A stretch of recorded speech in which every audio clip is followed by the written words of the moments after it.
Hello everybody, and thank you for joining our webinar today.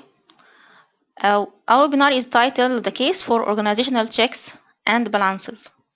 And our presenter today is Mr. Michael Boyle, who is from Vienna, and he is from the Procure company. Michael has worked in this field for a long time, and he will also be introducing himself, giving you some more details about himself once he starts presenting. During the presentation, if you have any questions, please feel free to send your questions to us through the areas of chat or questions that are available in this system. And we will take your questions to be answered by the presenter at the end of the presentation. So now I leave you with Mr. Michael. So Michael, please start. Okay, great. Ronnie, thank you very much. Thank you. Okay, first of all, thank you very much for attending today. I appreciate your time. Perhaps a bit of a background information before we get involved with the webinar. A bit background information on me. I conduct a fair amount of training, talk to a number of individuals in various sectors, and run across the same problem constantly. That is that we have serious conflicts tied to the roles and responsibilities we have within various projects or assignments. Very often we will be required to wear a number of hats.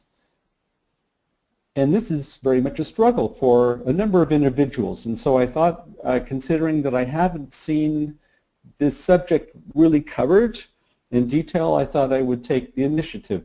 And so from that, again, I'm very appreciative that you were able to join me today. A little bit of information to myself.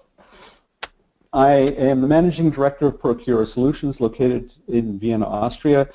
The specialty is quite a wide assortment, so to speak, covering project management, business analysis, portfolio management, ITIL, Lean Six Sigma, and very much involved within the Agile community. So that's me.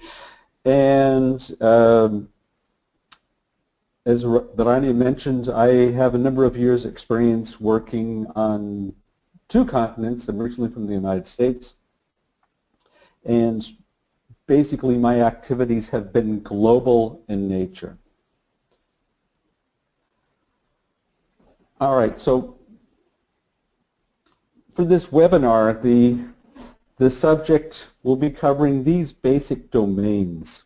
Although I tend to think that you will probably find other positions where we have this conflict. But let's get started within these 5 various categories. And the first one would be a portfolio manager. Now, a portfolio manager might have different tasks depending upon the organization they're working in, but for the most part, a portfolio manager will of course be managing a portfolio either of products or projects, and the idea is to ensure that the strategic objectives of the organization are actually being matched by either the products or the projects. And so the portfolio manager will be responsible for making sure that the objectives actually become executed, will be very much involved in understanding the benefits of what the organization is trying to achieve, and to make sure that the decision that's being made, which projects or which products, are based upon the benefits for the organization. The next step would be a product owner. So we go one level below the portfolio manager, so to speak. Now, a product owner will be responsible for the actual product per se, very possibly in coming up with the idea of the product, depending upon the organization, setting the strategy with the product, setting up the product life cycle, is accountable for the product, and that's very important, and will very often have the last word with regards to what is actually developed for the product. Our next stop would be a project manager. Now the project manager is responsible for performing the transformation, so whatever state that we're currently in, to that future state, and obviously that would be tied in to products and services, eventually something that can be handed over to line management.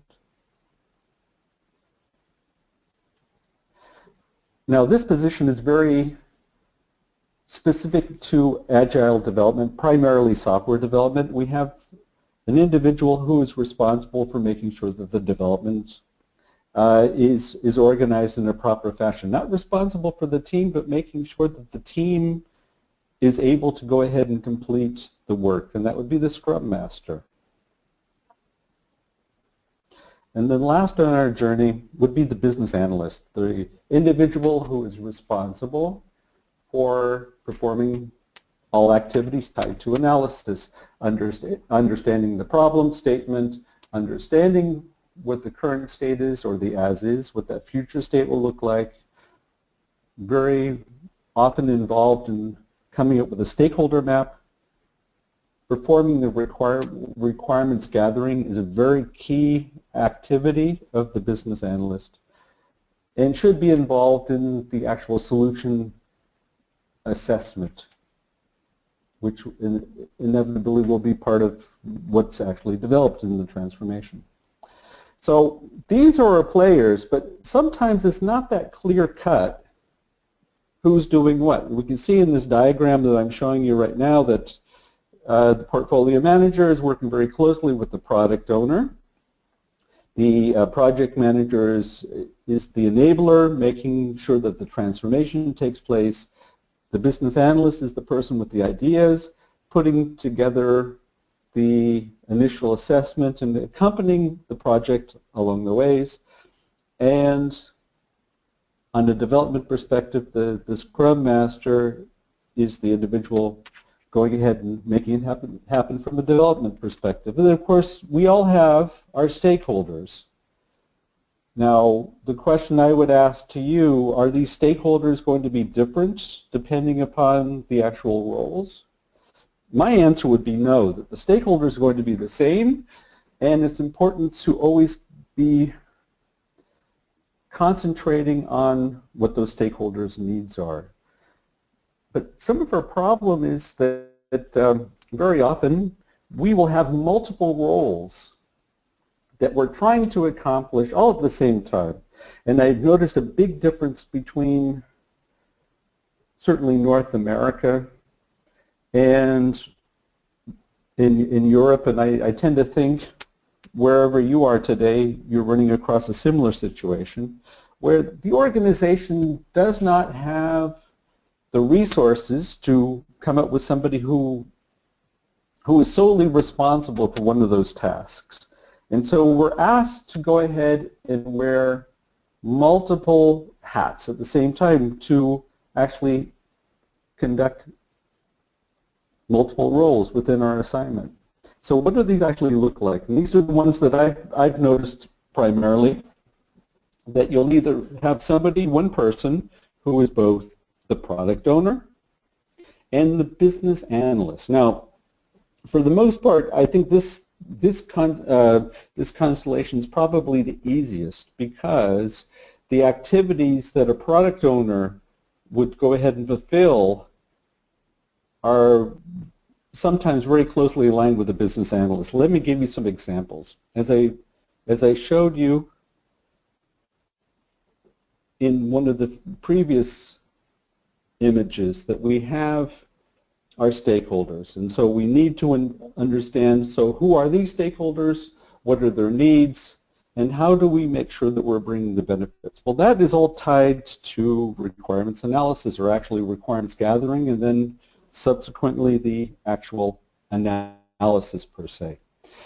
And so for a product owner to go ahead and collect the requirements is quite normal. Is that all a product owner does? No. The product owner will also be, as I mentioned earlier, responsible for the product, and it holds the overall accountability for that product.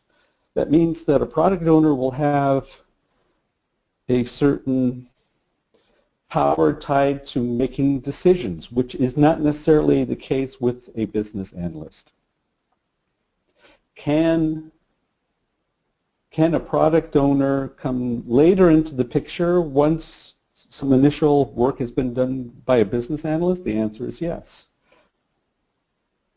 And so it's very important to understand which role you're actually fulfilling at a certain time and how that's actually represented within the organization. Okay, let's go to the next stop. A product owner and a project manager. Now the conflict is become a little bit larger. Why do I say that? Well, a product owner is responsible for, obviously, the product and making sure that we have the most optimal benefits for the organization. But a project manager very often should obviously be concentrating on the benefits, no doubt. But he or she will also be primarily responsible for getting the project done on time, in budget, and making sure that you stay in scope. Well, in my mind, there's a natural conflict there, because the product owner will be focusing on the benefits and making sure that the stakeholders are happy, and depending on the organization, the project manager will probably be more focused on the project plan and making sure that they stay in budget and on time. So can you imagine if you're fulfilling both roles, and on the one hand, as a project manager, you are, let's say that you are behind schedule. You're behind schedule and you're over budget. So now you have a natural conflict, right?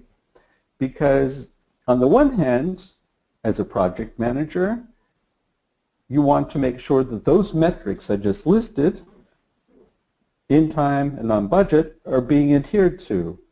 But as a product owner, you have to be very cognizant of the benefits for the stakeholders. And so how do you come to the decision which one's more important, the benefits or being in budget or on time? And that makes a very difficult situation. Okay, let's move on to the next one. And this is one that I've run across recently, very interesting. And I hadn't thought about that one, but I don't think it's that unusual. Within certain organizations, we have the focus primarily on functional duties. You have what we call the functional organization. And within a functional organization, people will also be running projects at the same time. But can you imagine the situation when you are both the project manager and a line manager, and you have the same resources? How do you make the decision where the resources will actually be deployed, either for the project or for their line management duties? And in fact, in reality, after thinking about that, I thought of numerous times within my career where I saw that actually happening. Less that the project manager is the line manager at the same time, but it's all about getting the proper resources for a project, right? So again, a natural source of conflict. Then we have the project manager and the business analyst. And this one I see quite often, that it was assumed that the project manager will also be performing business analysis duties. So what does that actually look like in a project? The project manager will be responsible for the overall tasks to be fulfilled within the project, will be responsible for the project team, will be responsible for managing the relationship to the stakeholders, etc., etc. But at the same time, the project manager will be responsible for obtaining the requirements from those stakeholders. So can you imagine a situation where you're the project manager, and as I just mentioned, What are the metrics we use to measure the success of a project manager? In time, on budget, right? So what happens if you're a project manager and you're constantly trying to make sure that your metrics are being fulfilled?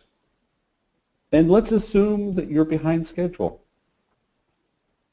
Isn't it a temptation to cut back on your requirements management tasks? So where does that lead you? So you project manager, you decide you don't need a month to collect your requirements, you'll cut it back by 2 weeks. And with that, you can stay on track. But what does that mean, actually? That means that you don't spend as much time in getting the requirements, and very possibly at the end of your project, you will find out there are all kinds of requirements that you never collected.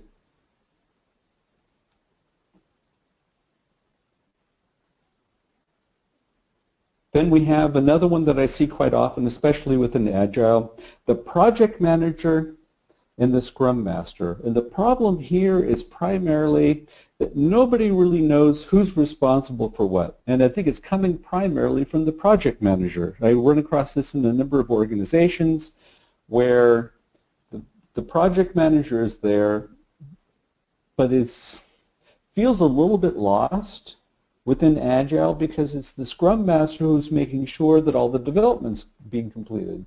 By nature, that's a project management task, right? And so the project manager is struggling to really understand where he or she actually belongs within the overall scheme of things. And that by nature is a source of conflict. Yeah, and here you can see sometimes because things are not clear, we butt heads. And conflict automatically is a natural byproduct of that constellation. So what are these components? What have I listed so far? Either you are wearing multiple hats and there's a natural conflict because you will have different matrices for depending upon the actual situation. Or you will have a conflict because it's not quite clear who does what. So that leads to a situation where you have this conflict within your head and you have to decide which path you actually take. It's not a very easy situation, no?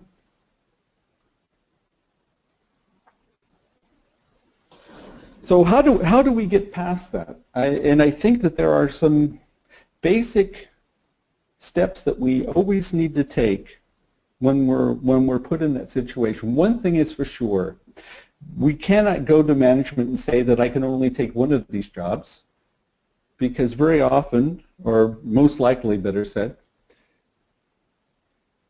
your executive sponsor will say, well, actually, then we'll come up with somebody else who can actually cope. And then basically you are left with no position.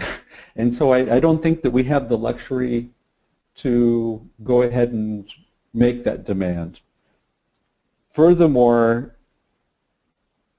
who is to say that you will never be confronted with that situation? We're confronted with conflict all the time. So the real question is how do we actually deal with it? So my point is that there are certain things that you need to do if you're put in that situation so that you can keep things in perspective. And the first one is making sure that whatever you do is being focused on the solution. What do I actually mean by that? That means that we should be keen on the actual results that are being produced. If indeed our tasks lead us closer to getting those benefits or the actual solution to our stakeholders, then that helps within the process of making sure that we're making the right decision. The second part, which is very, very important, is to make sure that we clearly understand who is accountable. Now let's think about some of those positions that I mentioned earlier. I talked about the product owner, the business analyst, the project manager, the Scrum Master. So who within that constellation is actually being held accountable? Well, certainly it all depends on what the actual tasks are. But if we agree that the product owner holds the overall accountability for the product, then it's quite clear. The business analyst, by nature, does not hold accountability. They are there as a trusted advisor. The project manager holds accountability to make sure that the people working on the project actually go ahead and complete their tasks. So how do we actually go ahead and find out who is accountable? There is a very good technique, or certainly I believe it's a good technique, to be used regardless of the situation, and it's called a Racy diagram. And Racy stands for responsible, accountable, consulted, and informed. And what you see here on the screen right now is an example of a Racy diagram. So how do we actually go ahead and deploy a Racy diagram? We will go ahead and list the actual domain or the stream of work packages that need to be completed, whatever that of what we're trying to analyze. We have our various stakeholders, and we have the people that are directly involved in those tasks. So what we will do is list those tasks, and we will define for the various roles who is responsible. That means who needs to go ahead and complete the tasks. Who is accountable? Who holds the overall responsibility for that of being completed? Let me give you an example.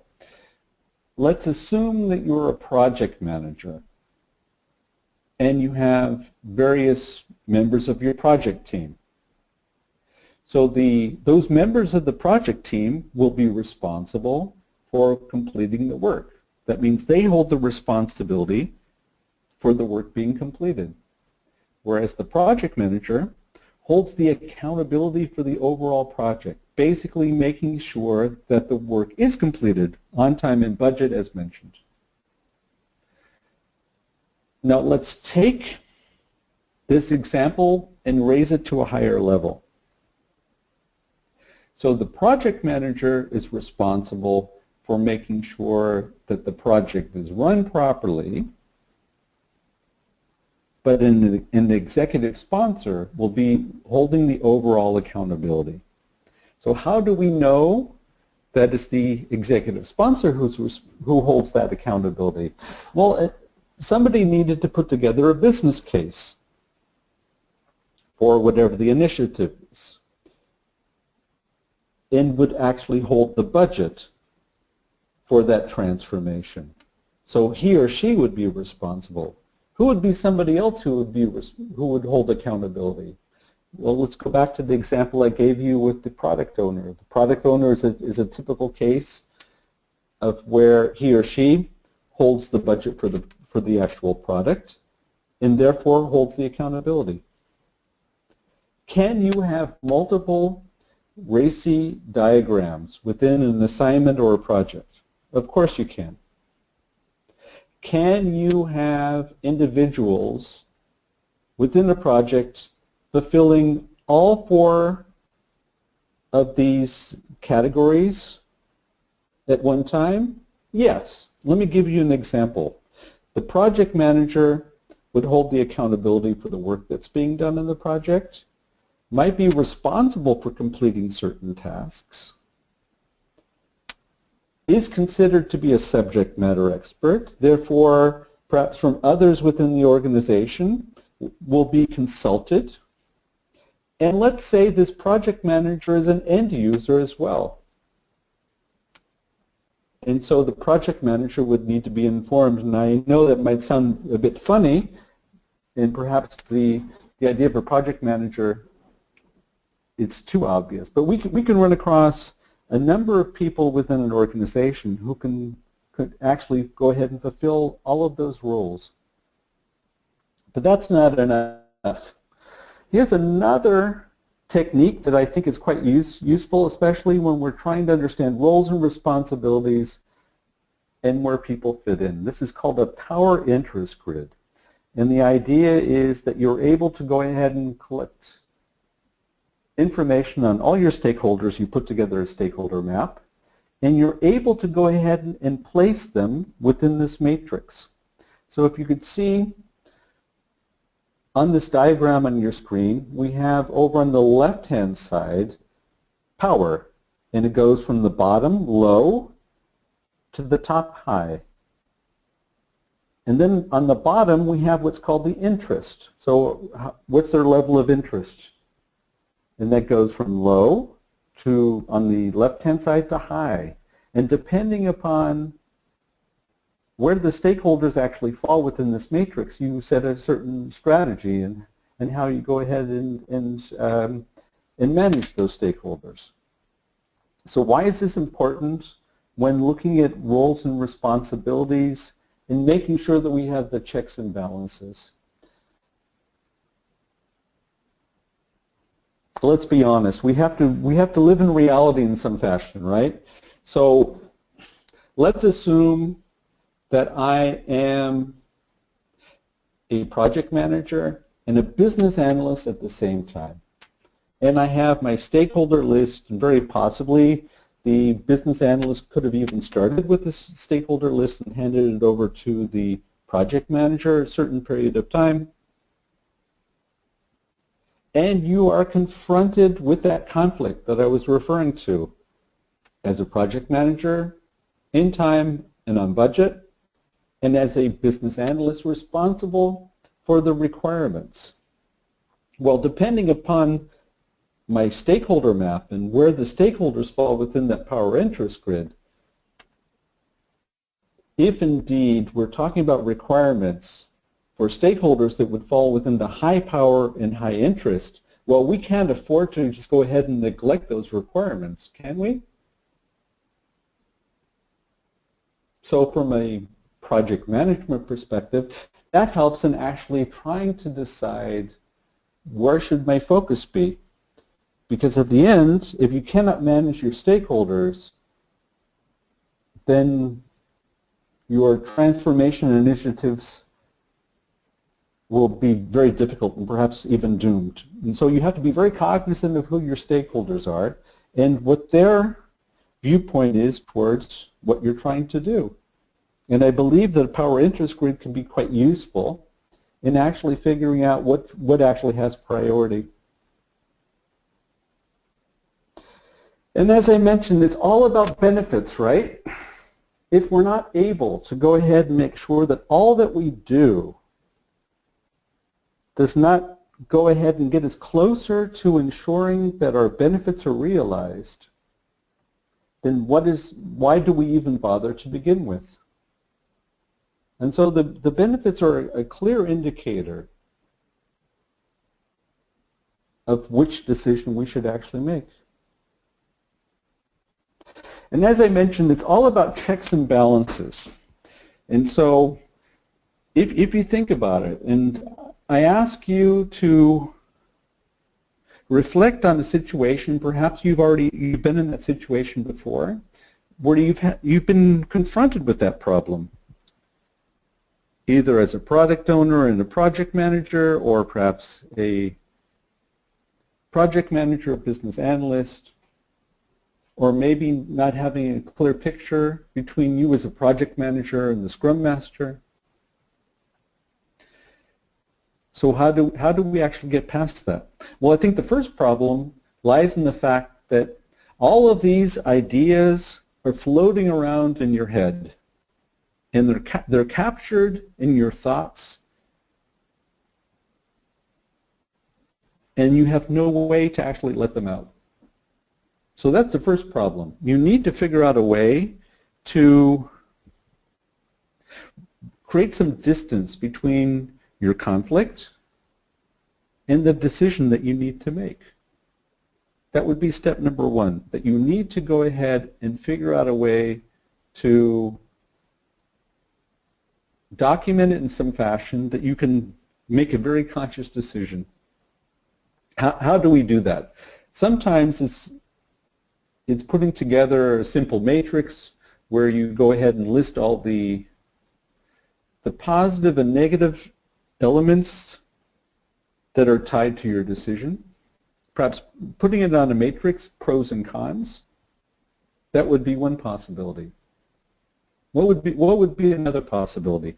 That we're able to go ahead and figure out, based upon our stakeholder needs, trace that back to the actual benefits.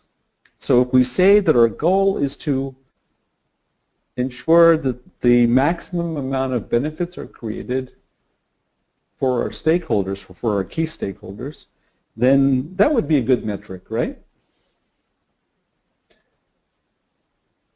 But sometimes it's still not that easy.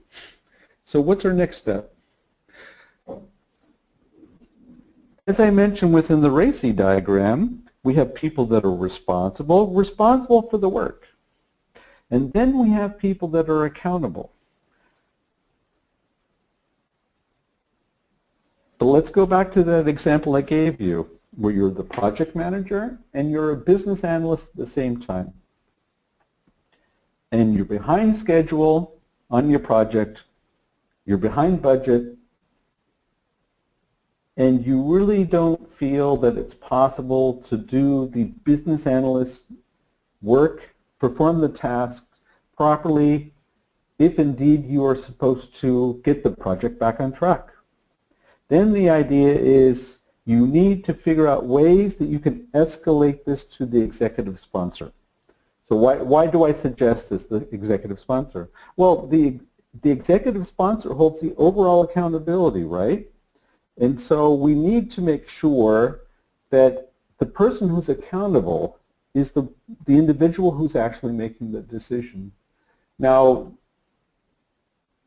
if you're a project manager and you go to the executive sponsor constantly, simply because you notice this conflict and you're afraid to make a decision, then inevitably that executive sponsor will question to what degree you have the necessary leadership abilities for your project. And so you have to be very judicious in when you actually go ahead and confront the executive sponsor with such situations. That being said, there are ways that we can perform these actions, we can perform certain actions ahead of time that helps us with this process. The first one would be rules of engagement. And I believe that's very important regardless of whatever the assignment is, especially if you understand that you're going to have these conflicts. Then set up processes in advance and make sure that everybody understands the situation, that everybody's in agreement of these processes, so that if you have to actually go ahead and use this option, well, the people aren't surprised. They know that there was a possibility, and they've already agreed in advance that the process is okay. So if you go ahead and perform that in advance, then the executive sponsor will not be surprised. And in fact has already committed himself or herself to actually following the process.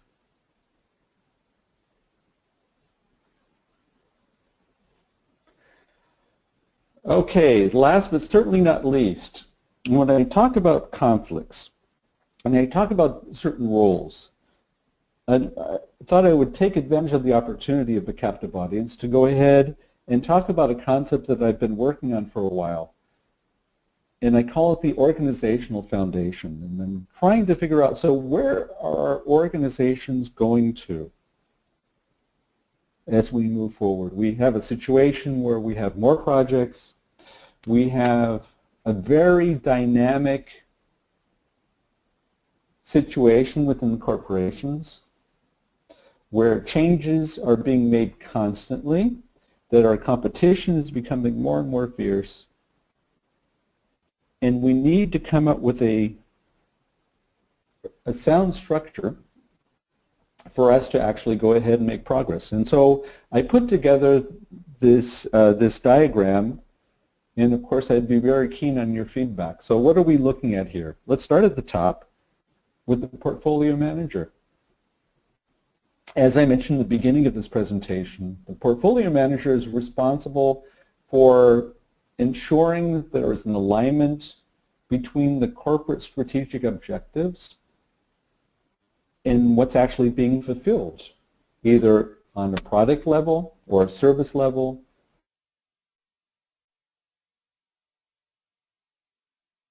or on the product, to have certain strategic objectives and they're not being followed through. And so I see this position as being very, very important within the organization. Let me describe the second concept that I have listed here. It's called demand management.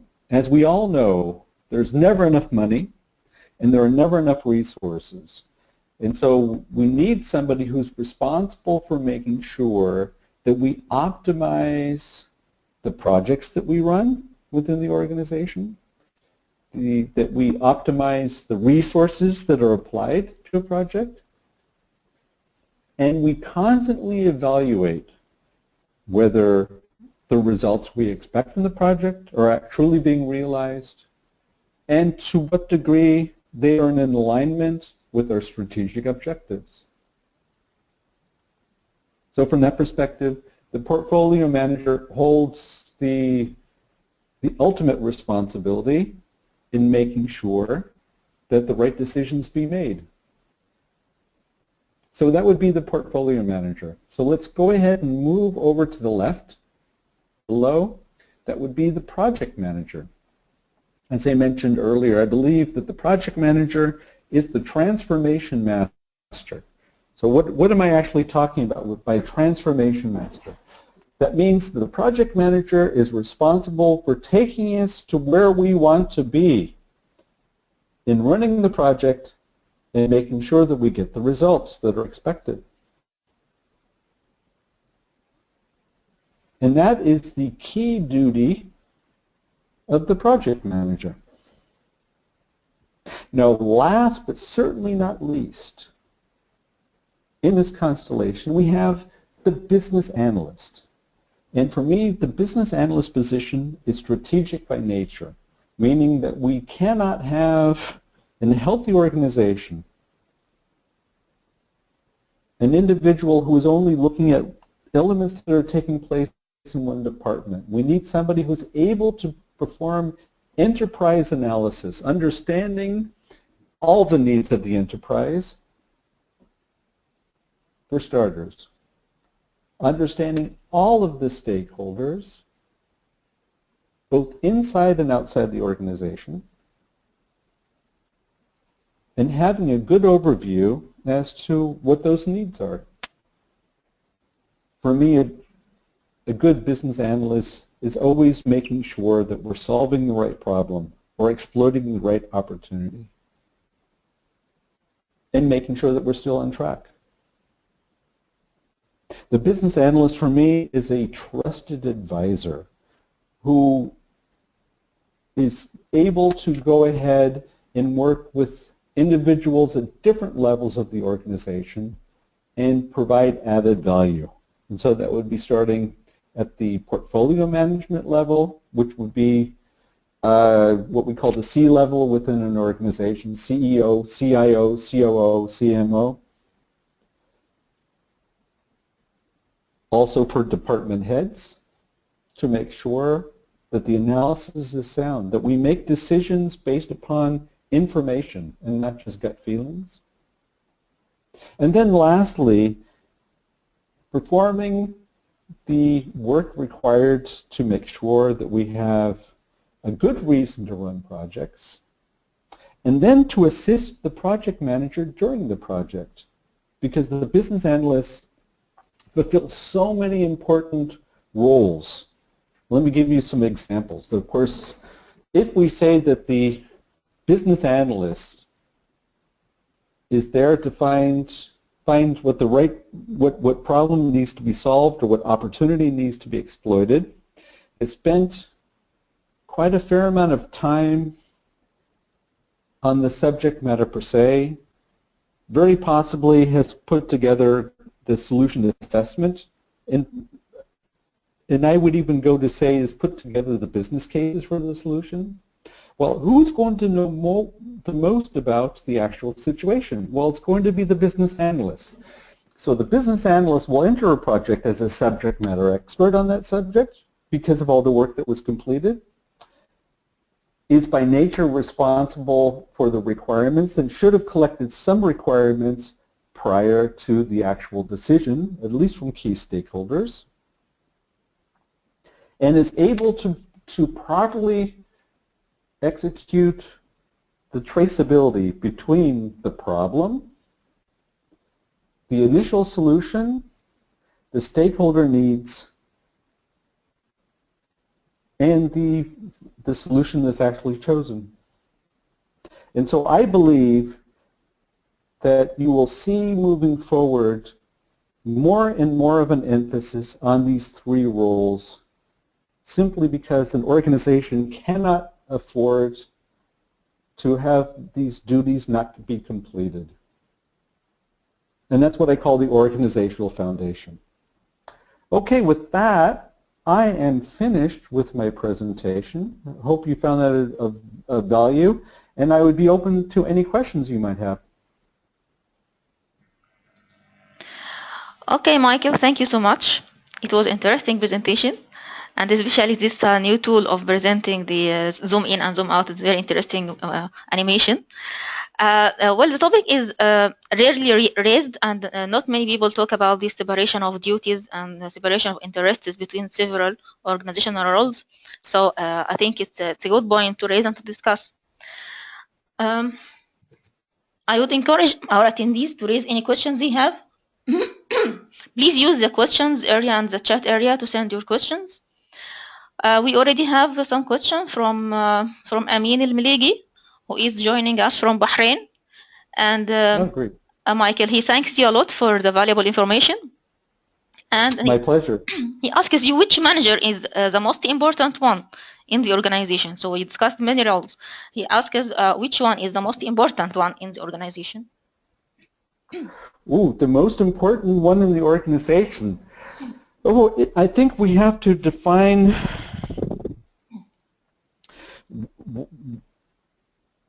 how detailed we're going to perform that analysis. Let me give you some examples. Obviously, the CEO would be holding the overall accountability. So from that perspective, I would say on a high level that it would have to be the CEO. But that being said, I think that we need touch points throughout the entire organization where without them completing their jobs properly, there will be no execution. And so looking at a portfolio manager, I think would be the next in line, or department heads portfolio management, I would say on an equal level. And then I think at a lower level, the project manager, product owner. And I think going back to my last slide, and this is the advantage of using Prezi, I can go back there. If we look at this constellation, I think that the business analyst is assisting individuals within the organization at those various touch points. So to recap that of what I said, the one with that holds the most important position would be the CEO, and then followed by everyone at the C-level, CIO, COO, CMO, whether, depending upon the organization, and then I would also group the portfolio manager in there. Okay, so hope that answered the question. Yeah, thank you, Michael. So I think it says that everybody is important in their own place, and right. Yes, correct. Yes, it depends on the context we are talking about. Mm-hmm. Okay, so attendees, please, if anybody has any questions, please send. Meanwhile, I have some point to talk about, pardon, also, Michael, which is, do you think this problem of overlap between several roles in the organization is dependent on the size of the organization? I mean, it could be a problem in big organizations who have several levels of organizational hierarchy and many departments, many staff.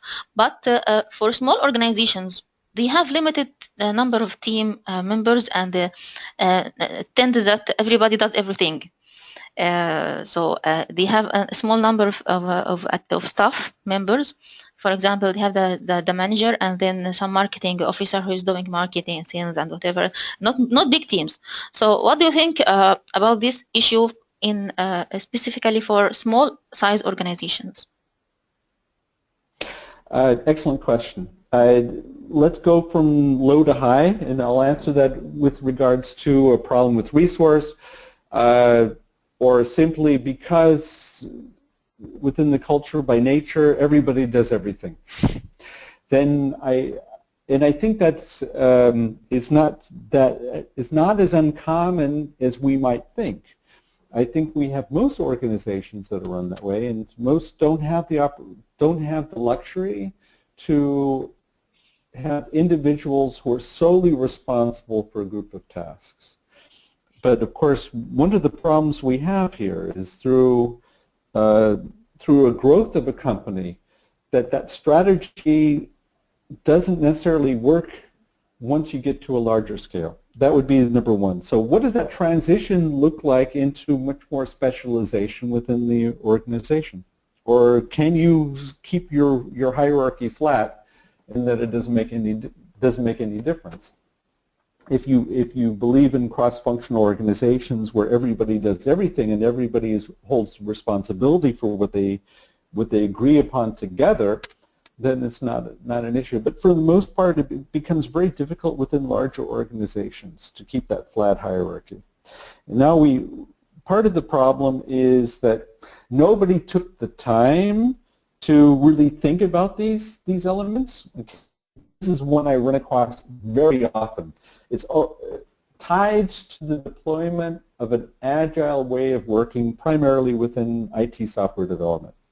They think that all you need to do is empower the employees, and that's good enough. Well, it doesn't necessarily always work that way, because one, if you tell people that they're empowered, and then you have a company structure where they're being told indirectly that they're not empowered, well, that is a source of conflict. That's a clear source of conflict, and it forces people to make decisions based upon what they think they should be doing, not necessarily based upon what they're being told their responsibilities are. That would be one. Another one, this is one I've run across over and over again throughout my entire career. I work primarily in functional organizations. And within those functional organizations, we had a matrix. So you would have a solid line, who is the person you were directly reporting to, and then a dotted line to somebody who's perhaps performing administration duties.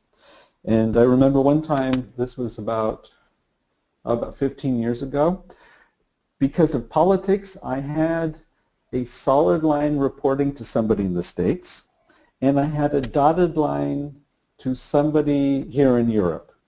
And I came to the conclusion the person who pays me is the person I should listen to.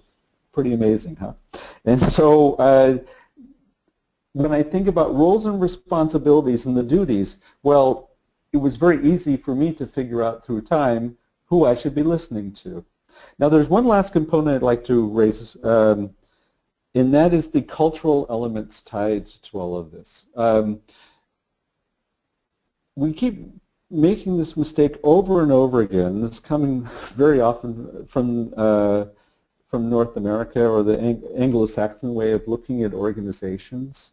And they think that these types of organizations work everywhere, but that's not the case. And so we keep trying to put organizational structure in countries where the cultural structure is much different. And so by nature you have conflict. And I think that all those points that I just listed, Rania, are responsible for leading to this quandary. So let me go ahead and recap. I talked about lack of resources, / everybody doing everything, and that was part of the size of the structure, which is difficult to scale because people later on, if they become specialists, need to know what they're actually responsible for. The second one is this this matrix the second one is that companies don't necessarily think this through when they grow,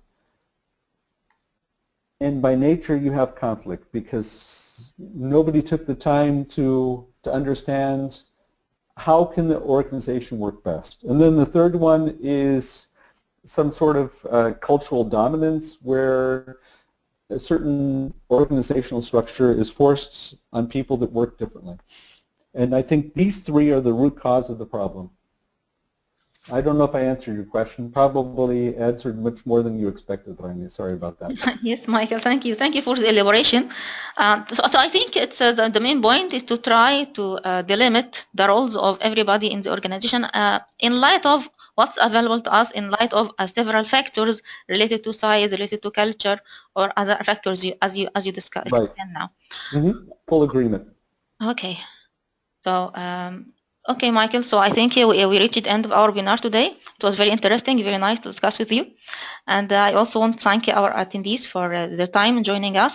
And if they have any follow-up questions, they may also contact us directly or may reach to Michael if you have any follow-up discussions.